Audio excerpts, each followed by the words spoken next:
Look at the subject of marriage today, for example. Every time we talk marriage, they say marry your friend. That's not in the Bible. The principles of marriage they teach us today are the things picked from the gutters. What the Western world adopt, that's what the church teaches now. Meanwhile, when you go to the Western world, 7 out of every 10 marriage breaks because they marry their friends. They marry who they love. The kingdom prescription is different.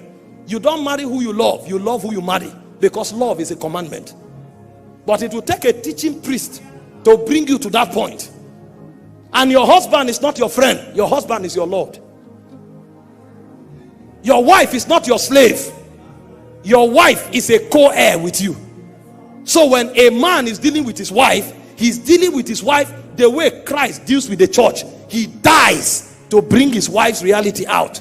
And when a wife is dealing with the husband, like Sarah, she calls her husband Lord. So the way it is difficult for a woman to submit, submission becomes the code of love. And the way a man is selfish, self-denial becomes his code of love. So at the end of the day, nobody possesses anything.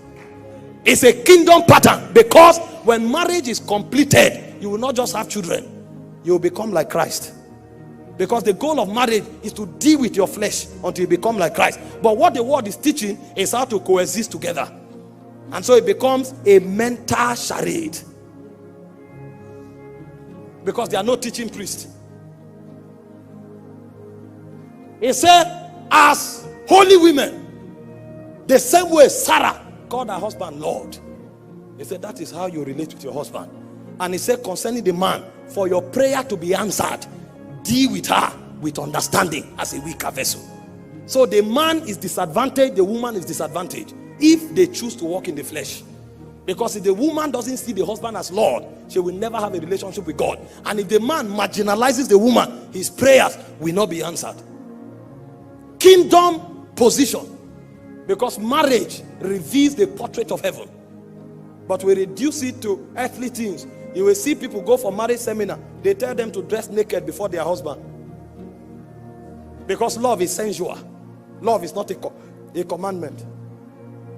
So a wife is taught how to seduce the husband. Is she a harlot?